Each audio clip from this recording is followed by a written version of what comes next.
hay notorias exageraciones cuando se habla de las personas, porque justamente a quien está rindiendo homenaje esta universidad fue mi maestro, el doctor en esa época, Juan Larrea Holguín, quien tuve el gusto de ser su alumno en una época en que la Universidad Católica del Ecuador tenía profesores de extraordinaria prestancia en Derecho Civil. El doctor Juan Larrea Holguín nos enseñaba el título preliminar y el libro primero del Código Civil. El libro segundo nos enseñaba el doctor Eduardo Carreón Eguiguren. El libro tercero enseñaba mi padre, Alejandro Ponce Cargo. Y el libro cuarto, el doctor René Bustamante Muñoz.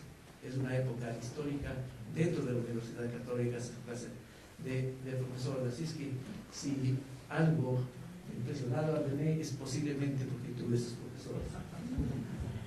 De otro lado, quiero destacar que posiblemente muchos de ustedes deben haber visto la construcción o la no construcción que se está realizando frente al edificio del Palacio Legislativo.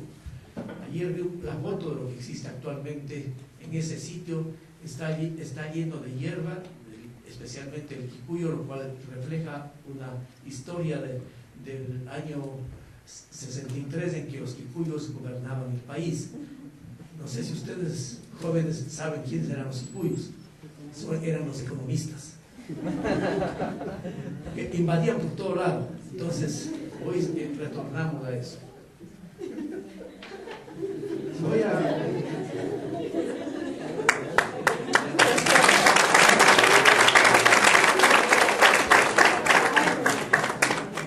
Voy a tratar de hablar de esta que hemos llamado evolución e involución de la función judicial desde el año 1992 hasta nuestros días. ¿Por qué el año 1992 como punto de partida? Porque luego de 3 gobiernos constitucionales, en ese gobierno en el que se inició en el año 1992, en el de arquitecto Sixto Durán Ballén, se logró enrumbar las reformas constitucionales de la Constitución de 1979, en cuanto fundamentalmente se refería a la función judicial, y se aprobó a fines de diciembre del año 1992 una composición diferente de la Corte Suprema de Justicia, y se estableció que la Corte Suprema de Justicia sería fundamentalmente un tribunal de casación. En esa época se logró, por consiguiente, configurar un modo diferente de actuación de la Corte Suprema de Justicia que había sido hasta entonces un tribunal de tercera instancia. Ciertamente hoy hay gente que dice: ¿por qué no retornamos a la tercera instancia, que era mejor que la casación que existe actualmente? Eso lo dejo simplemente como una comparación con lo que existió en esa época. Desde octubre, en octubre de 1997 se completó este proyecto de reformas de la función judicial. ¿Por qué en octubre de 1997? Porque el 25 de mayo de 1997 se celebró una consulta popular en la cual se aprobó que los jueces tendrían inamovilidad, que serían estables y que no se les podría destituir, y que por consiguiente la Corte Suprema de Justicia se integraría por magistrados que fueran designados por ella misma cuando faltara alguno de ellos.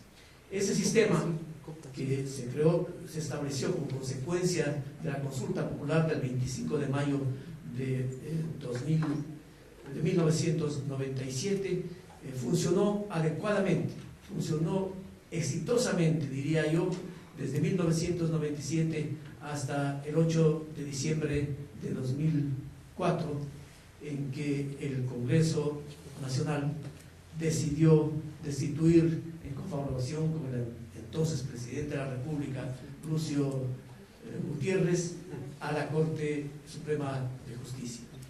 Y después de esa destitución que generó en la gente un repudio a la actuación de Lucio Gutiérrez, y que terminó con su declaratoria de abandono del poder el 20 de abril de 2005, el presidente elegido entonces, que le sucedió a Lucio Gutiérrez, Emilio Palacio, incumplió lo que nos había prometido. Yo estuve directamente en contacto con Emilio Palacio y le dije que tenía que volver a lo que existía antes, traer a la Corte Suprema de retorno, pero él no cumplió lo prometido. ¿Y qué es lo que hizo? Se elaboró un proyecto de ley que atentaba directamente contra las normas constitucionales.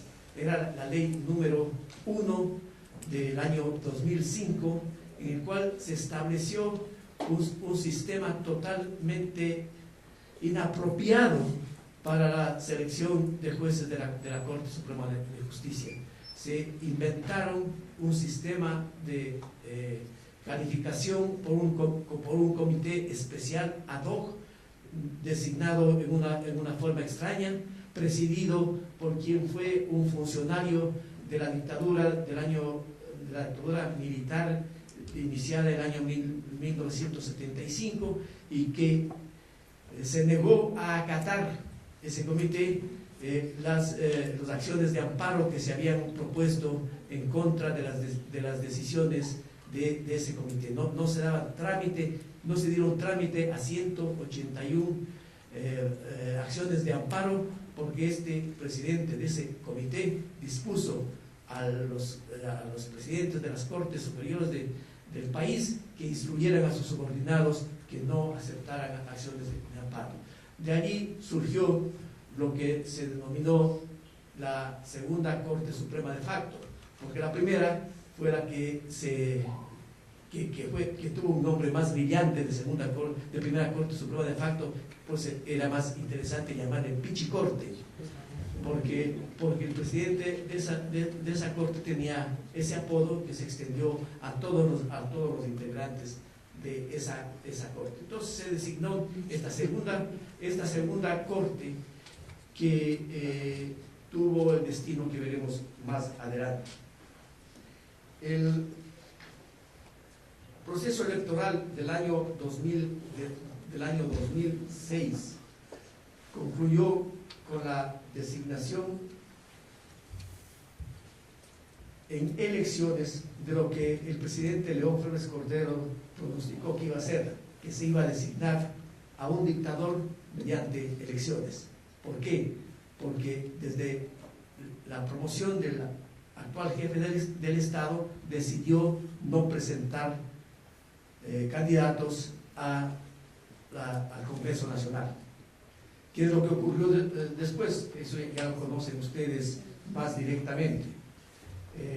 El gobierno elegido entonces desintegró el Congreso Nacional, impuso en contra de todo lo que había anunciado en su campaña electoral, y yo lo escuché personalmente. ¿Cuál fue la oferta sobre reestructuración estatal que el actual jefe del Estado hizo delante mío en el Club de Ejecutivos y delante mío en una reunión de una agrupación democrática que llamábamos Ciudadanos por la Democracia, que su único objetivo era establecer un sistema de designación de los miembros del Congreso Nacional basado en distritos, en que las elecciones se discutieran uno por uno, un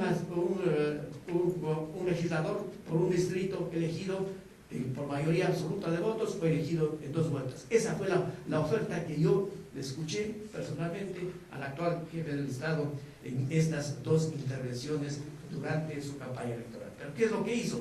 Llegó al poder y desintegró el Congreso Nacional y convocó por un método totalmente absurdo de composición a la Asamblea Constituyente, que dictó lo que yo le llamo el texto de Montecristi.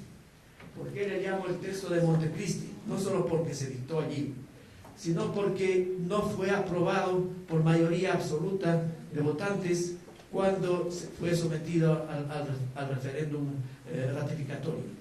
Según el texto de la resolución que se publicó el 20 de octubre de 2008 por parte del Tribunal Supremo Electoral, el número de votos que alcanzó el sí en ese referéndum aprobatorio fue del 48,6%, y por consiguiente no debió haber sido publicado ese texto como constitución. Por eso yo le llamo texto de Montecristi. ¿Qué es lo que ocurrió inmediatamente? Que se presentó una impugnación acerca de esa resolución del Tribunal Supremo Electoral, y el Tribunal Supremo Electoral se negó a admitirla a trámite. El mismo tribunal podía conocer las impugnaciones que se presentaban contra sus decisiones, se negó a admitirla a trámite. ¿Por qué razón? ¿Cuál fue la razón? Que arguyó el Tribunal Supremo Electoral con el voto salvado de uno de sus miembros, del doctor Hernán Rivadeneira Játiva, que no se había demostrado que había habido la infracción que se anuncia, de que la Constitución no había sido aprobada por la mayoría absoluta de votantes. Cuando estaba eso probado matemáticamente por el propio texto que publicó el Consejo Nacional, el Tribunal Supremo Electoral en el registro oficial del 20 de octubre de 2008. ¿Qué es lo que ocurrió de inmediato? Que como lo establecía la Constitución entonces vigente, vigente hasta el día anterior al 20 de octubre, se planteó una apelación ante el Tribunal Constitucional. El Tribunal Constitucional declaró que ya no era Tribunal Constitucional, sino que era Corte Constitucional, y que por consiguiente no podía ejercer la atribución de conocer la impugnación contra los resultados del plebiscito aprobatorio, del referéndum aprobatorio. Se le pidió al Tribunal Constitucional, autodenominado Corte Constitucional, que dijera ante cuál organismo se debía recurrir en la impugnación. Se nos dijo que ante la Corte Electoral, y la Corte Electoral dijo que tampoco era competente para conocer sobre esa materia. Se planteó una acción de incumplimiento ante la Secretaría General de la Comunidad Andina, y el Secretario General de la Comunidad Andina se abstuvo de conocer por alguna razón esa resolución, y llegó al Tribunal de Justicia de la Comunidad Andina. Y la impugnación ya no se basó en normas internas, obviamente, sino en normas de la Comunidad Andina, fundamentalmente en varias declaraciones de los presidentes de los países andinos sobre la vigencia de la democracia y del Estado democrático. Y el Tribunal de Justicia de la Comunidad Andina decidió que las declaraciones presidenciales no eran parte del ordenamiento jurídico de la comunidad, y que por consiguiente no podía sustentarse una demanda de incumplimiento sobre la base de violación de esas declaraciones. Con esta resolución se decidió ir a lo que Gabriel Galán algo mencionó al respecto, que era la Comisión de Derechos Humanos de la Organización de Estados Americanos. Allí está pendiente pues esta impugnación, este reclamo, porque desde el 20 de octubre de 2008 no existe realmente un estado de democracia en el Ecuador. En principio está aceptado a trámite, pero todavía no ha llegado a que se plantee la presentación de la demanda ante la Corte Interamericana de Derechos Humanos. Es curioso que una vez formada por su propia decisión, la Corte Constitucional, el antiguo Tribunal Constitucional en Corte Constitucional, sus primeras decisiones fueron realmente dignas de análisis interesante, puesto que llegó a decir la Corte Constitucional en sus primeras decisiones, asumiendo poderes legislativos superiores a los del Congreso, de la Asamblea Nacional, llegó a decir la Corte Constitucional que el Ecuador no había vivido antes un Estado social de derecho, entonces que comenzábamos recién a vivir en un Estado. En esas decisiones de la Corte Constitucional, en vez de recurrir a lo que debe ser lo de todo juez, a las sabias enseñanzas de quienes han sido maestros del derecho constitucional en este país, citó a un español denominado Díez Moreno. Y en vez de recurrir a experimentados legisladores, que en nuestra historia sí dictaron excelentes leyes, los jueces de la Corte Constitucional se convirtieron en legisladores y crearon realmente historias impresionantes, similares, creo yo, a las que creó el presidente Bucaram cuando dijo que en el Palacio de Carondelet había fantasmas.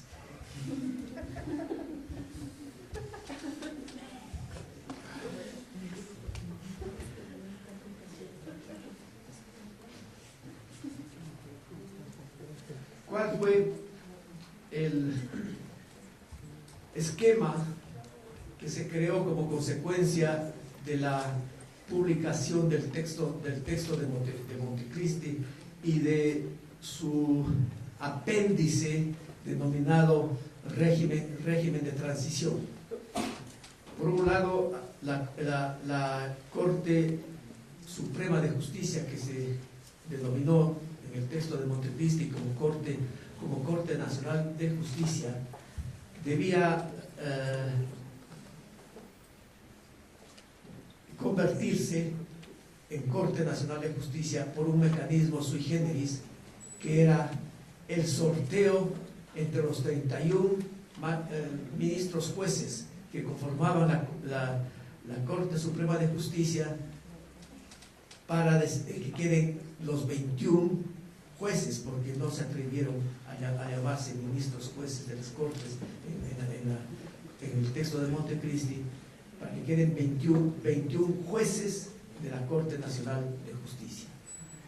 ¿Cuál fue la reacción de los que eran ministros jueces, recordemos, de la segunda Corte de facto, que es la que duró hasta esos días? Fue la de que todos ellos presentaran renuncia de sus cargos, excepto uno, el doctor José Vicente Troya Jaramillo, quien, por encargo de una resolución especialísima, realmente digna de análisis, no quiero hacer ese análisis hoy día, de la Corte Constitucional, se le encargó que formara la Corte Nacional de Justicia, Corte Nacional de Justicia de Transición, que así se la denominó.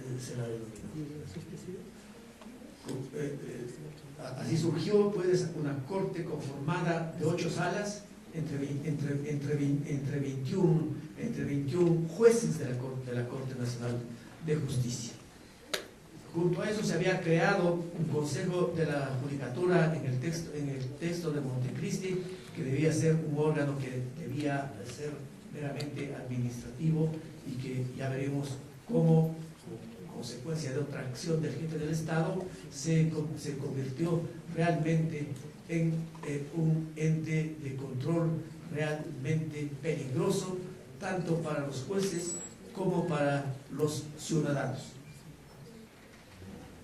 El 9 de marzo de 2009 se dictó por parte de lo que se denominó el Congresillo, no sé si ustedes recuerdan ese nombre, el Código Orgánico de la de la función judicial.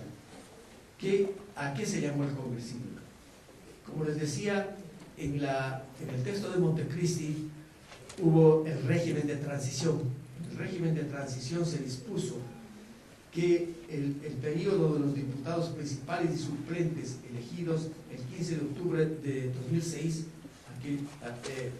había terminado, y que la Asamblea Constituyente se reunirá 5 días después de proclamados los resultados del referéndum para conformar la Comisión Legislativa y de Fiscalización, procurando mantener la proporcionalidad política que tuvo el plenario de la Asamblea Constituyente. Entonces, sobre la base de los miembros de la Asamblea Constituyente, se designaron en un número menor a los miembros de esta Comisión Legislativa y de Fiscalización, a semejanza de lo que ocurría en la Constitución del año 1998.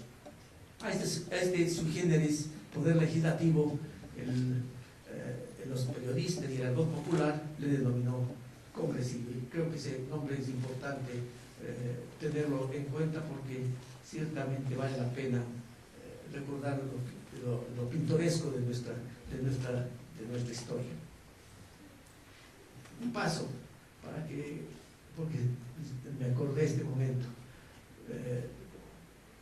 Durante la presidencia de don Galo Plaza existía un periódico que era altamente confrontativo con el señor Plaza. Se llamaba Combate.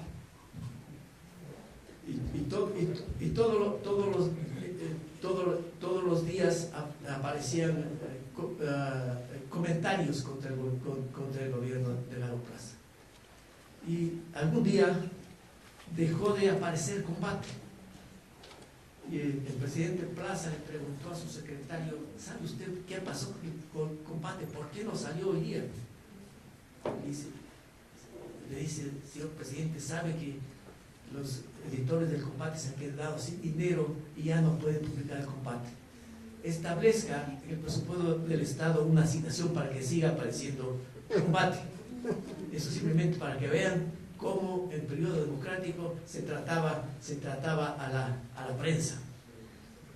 Hoy la ley de comunicación dice que no viola los derechos de libre expresión de la gente, y eso lo afirma ante las Naciones Unidas. Les decía que el Código Orgánico de la Función Judicial trató de aplicar las normas de la Constitución. Y una de las normas de la Constitución es la de la doble instancia. Y esto debería existir, según ella, no solo en esta Constitución, en la anterior también había la misma norma. Pero el Congresillo aprobó la doble instancia en todas las materias en el Código Orgánico de la Función Judicial. Uno de los campos en los cuales no existía la doble instancia en las normas anteriores a este Código Orgánico de la Función Judicial era en el campo de lo contencioso tributario y de lo contencioso administrativo, porque solo existían los tribunales de lo fiscal y los tribunales de lo contencioso administrativo, que resolvían en una sola instancia. El Código Orgánico estableció jueces de lo contencioso administrativo de primera instancia y jueces de lo contencioso tributario de primera instancia, y de ellos establecía el recurso de apelación ante en la época en que se dictó el código, ante una sala de la Corte Provincial, que era la sala de lo contencioso tributario, y una sala de lo contencioso administrativo.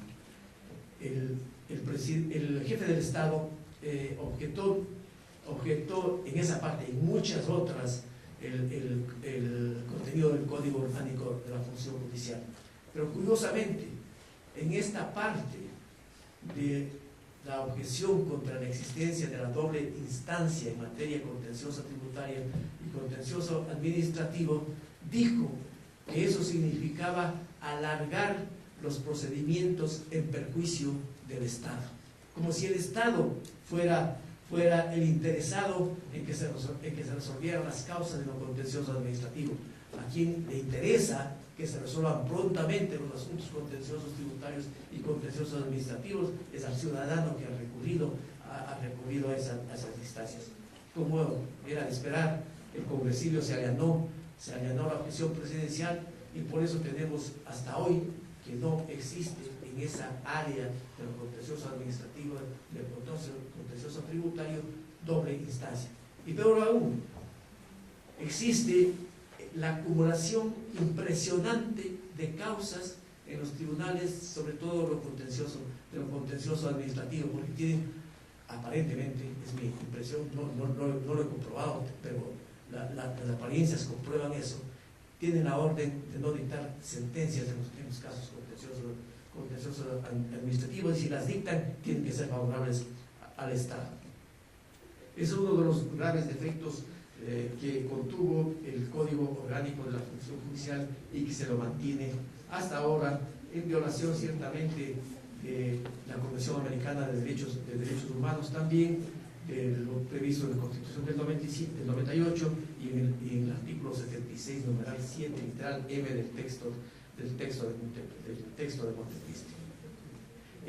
Esta objeción presidencial tenía el propósito distinto, era un propósito claro de frenar y detener el importante reconocimiento de derechos que se estaba generando, podía generarse en esos tribunales de primera instancia del contencioso administrativo.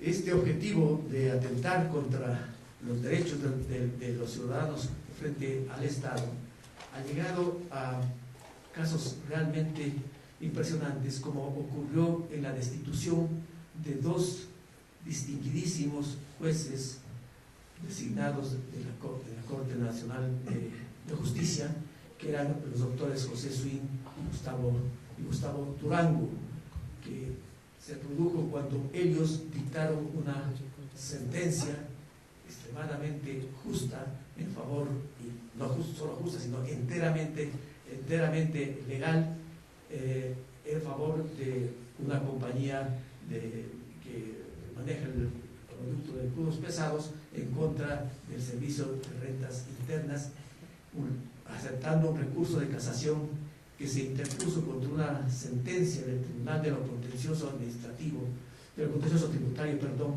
que si ustedes, distinguidos estudiantes y asistentes a esta conferencia, la leyeran, no la entenderían, porque no es escrita en castellano, no se entiende lo que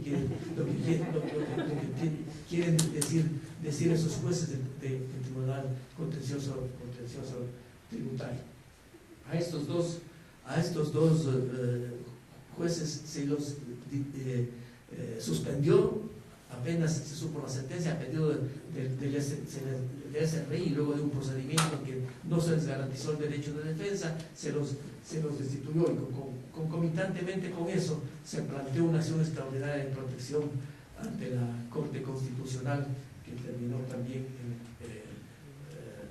en la orden de que se deje sin efecto la sentencia dictada por esos jueces.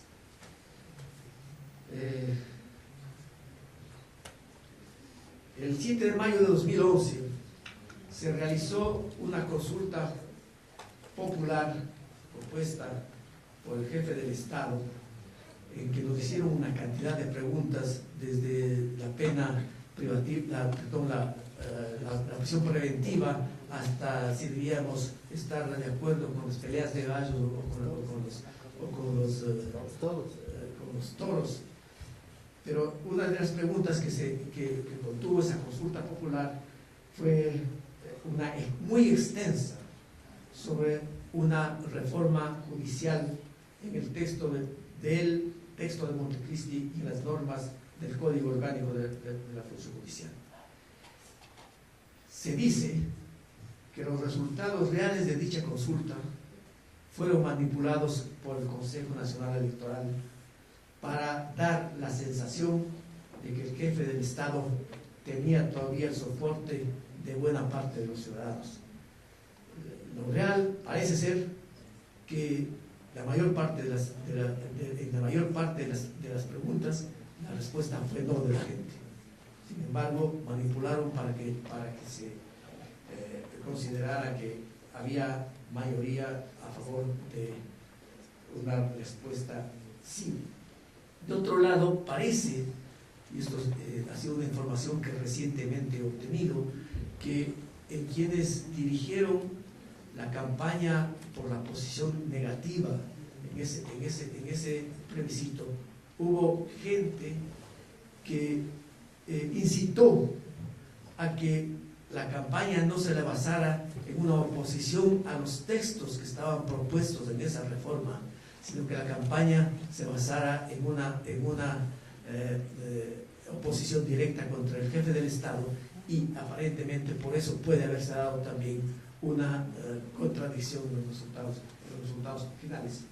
Pero sí es interesante tomar en cuenta, por ejemplo, que en el caso de la pregunta 5, que comprendía textos legales largos sobre la reforma, principalmente sobre el Consejo de la Judicatura, en los resultados que se publicaron, se detallaba que el número de votos positivos fue de 4.029.000, mientras que los votos negativos y nulos llegaban a 4.099.000 votos. O sea que la gente se expresó en contra de esa pregunta, y si hubiera habido un texto constitucional que se basara en el número de votantes y no en el número de votos válidos, el resultado de esa consulta hubiera sido negativo. Además de eso, hubo un considerable número de votos también blancos.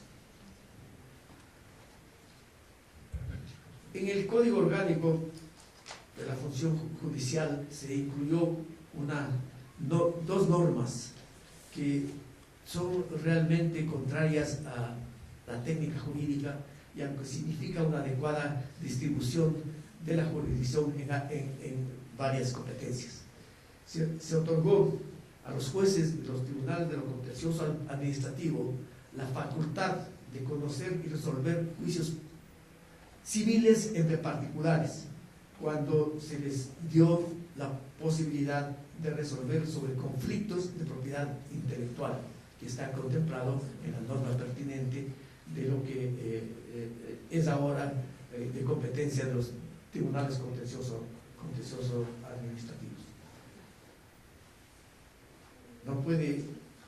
No puede darse a un juez especializado en contencioso administrativo competencia en materias civiles, y eso ha llevado a que jueces actuales de los tribunales contencioso administrativo intenten aplicar normas de procedimiento de lo contencioso administrativo en normas que estaban en litigios que estaban sometidos al antiguo procedimiento verbal sumario. De otro lado, el mismo Código Orgánico de la Función Judicial se crearon jueces de familia en todas las instancias, y se les asignó a ellos una atribución que no les corresponde desde un punto de vista de un análisis jurídico especial. Se les confió la facultad de resolver todo lo relacionado con el libro tercero del Código Civil. O sea que mientras los jueces civiles tienen la facultad de conocer todos los asuntos relacionados con todos los otros modos de adquisición del dominio, no están impedidos de conocer asuntos relacionados con este modo de adquirir el dominio que se llama sucesión por causa de muerte. Y esto está llevando a que los jueces de familia traten estos asuntos como si se tratara de conflictos familiares entre una madre y el padre del menor, por ejemplo, y el asunto del modo de adquirir el dominio denominado sucesión por causa de muerte es un asunto altamente técnico que debe ser tratado desde un punto de vista del derecho civil. No se ve la razón por la cual se hizo esta atribución, esta división de competencias. De hecho, estos jueces de familia han llegado a resolver en un caso concreto que en una sucesión testamentaria no es necesario que exista inventario de los bienes que se van a dividir entre los sucesores en el derecho. El Código Orgánico de la Función Judicial otorgó a los conjueces de la Corte Nacional de Justicia. ¿Quiénes son los conjueces de la Corte Nacional de Justicia? Aquellos que llegan a esa posición porque no tuvieron los méritos para ser jueces de la Corte Nacional de Justicia. Ellos son los conjueces de la Corte Nacional de Justicia. Una gente sin mérito para ser jueces de esa Corte. ¿Qué facultad se les dio a estos jueces según el artículo 201 originalmente del Código Orgánico de la Función Judicial? La de conocer la admisibilidad de los recursos que lleguen a esa Corte. Y con respecto al recurso de casación, que es el principal recurso en materia, sobre todo civil, que es el campo normal en que se litiga, estos conjueces tenían solo la facultad de repetir lo mismo que ya lo habían hecho los jueces de las Cortes provinciales, porque a ellos les correspondía, bajo las normas del Código Orgánico, bajo las normas de la Ley de Casación, el calificar la admisión de los recursos desde el punto de vista formal, o sea, desde el punto de vista de si se había cumplido con los requisitos previstos en el artículo 6 de la Ley de Casación. Eso lo hacían, y con acierto, los jueces de las Cortes provinciales que habían dictado la sentencia contra la cual se proponía el recurso de casación.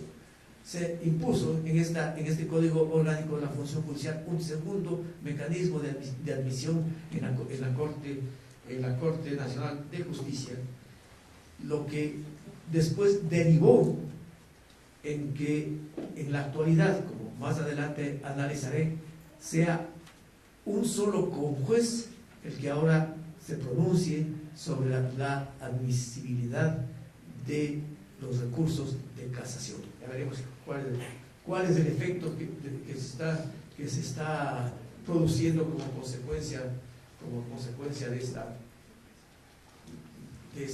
situación. Repito, eso es una admisión. Lo que deben analizar estos conjueces es si se cumplen los requisitos legales, formales, para la presentación o interposición de ese recurso de casación. Sin embargo, actualmente los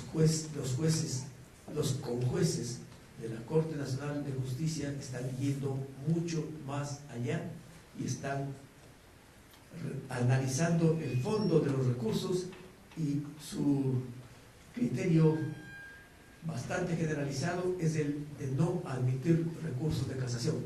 O sea que se está negando la tutela efectiva de los derechos y la tutela imparcial de los derechos a través, ciertamente, de lo que puede ser manipulaciones oscuras ante esos conjueces u órdenes provenientes de otras funciones del Estado, especialmente en los casos en que les interesa al Estado, como son las cuestiones contenciosas administrativas y contenciosas tributarias.